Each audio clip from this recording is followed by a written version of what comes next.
The Ministry of External Affairs has said, and I quote, "We welcome the ceasefire reached and hope that it will lead to a lasting peace in West Asia. As we have continuously advocated earlier, de-escalation, dialogue and diplomacy are essential to bring an early end to the ongoing conflict. And the conflict has already caused immense suffering to people and disrupted global energy supply and trade networks. We expect that unimpeded freedom of navigation and global flow of commerce would prevail through the Strait of Hormuz." So the focus remains on the global oil choke point, Strait of Hormuz.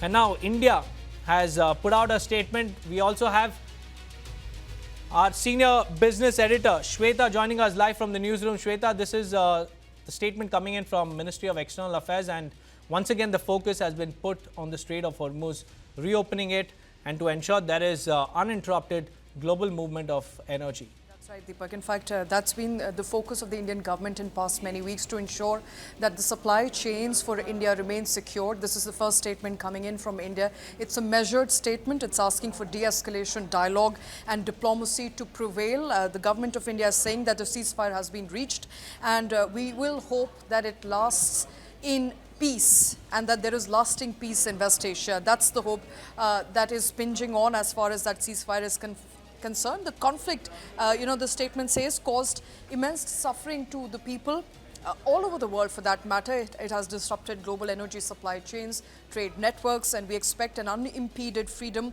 of navigation, global flow of commerce, that it would prevail through the Strait of Hormuz. The statement there from the government of India reflecting what many people were hoping would happen, and that is unimpeded access through the Strait of Hormuz. As you rightly pointed out, since the beginning of the conflict on 28th of February, remember, it's been 40 days since the conflict began, and there is some hope now at the end of the tunnel with a temporary ceasefire of 2 weeks reached barely hours before that ultimatum that Donald Trump gave before he would start bombing Iran. Now, that 2 weeks' time would decide on whether the war will further escalate or whether there'll be a lasting peace and a resolution in that matter. But amongst all of this, remember, people of India have suffered greatly. There have been long queues as far as LPG is concerned. There's been some curb on not so much on domestic LPG, but on commercial LPG from the very beginning. The government has, in fact, relented there as far as commercial LPG is concerned. But there continues to be a panic that people are feeling on ground, not just as far as cooking oil is concerned, but also crude oil for that matter.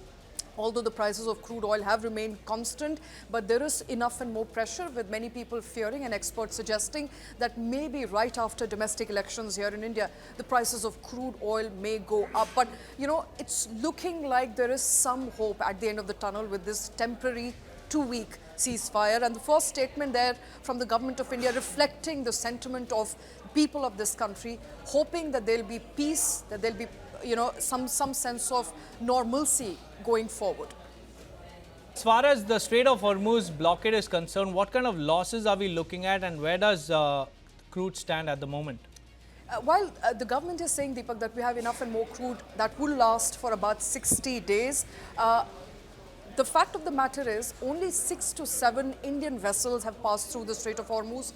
Figures suggest that about 22 Indian flagged vessels are still stranded among hundreds of vessels that have been stranded. Although some countries have been allowed to pass, including, for that matter, India, Pakistan, Russia, China, and a few French vessels have also been allowed to pass. The Strait of Hormuz has remained a choke point. Iranians have not allowed all vessels to pass. There is a close coordination that every vessel will have to ensure in order to pass through that narrow pathway. So the idea that while Strait of Hormuz is open to friendly countries hasn't really cheered many vessels, hasn't really cheered many countries, because they still have to go through a very lengthy process in order to pass through that narrow strait.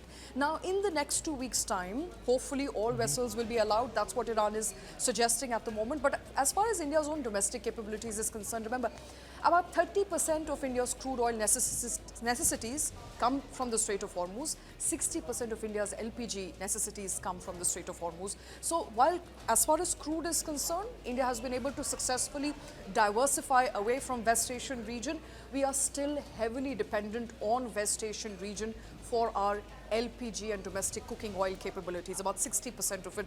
Now, there have been a lot of measures taken, within India by the Indian government to ensure that the supply chains remain intact, but it was about time. And many companies were already feeling the pressure. So it's just come at the right appropriate time. The ceasefire that was being closely watched, as I mentioned earlier, hours before that ultimatum by Donald Trump ended. We're looking at a ceasefire, and hopefully that will frail the nerves going forward, ensure that domestic market is not impacted in the long run. So although experts also suggest, Deepak, it's going to take weeks before any recovery can be seen as far as supply chains is concerned. That's right, Shweta. And when India emphasizes on freedom of navigation, is this a message to global powers that trade routes, in particular the Strait of Hormuz, must be depoliticized? Absolutely.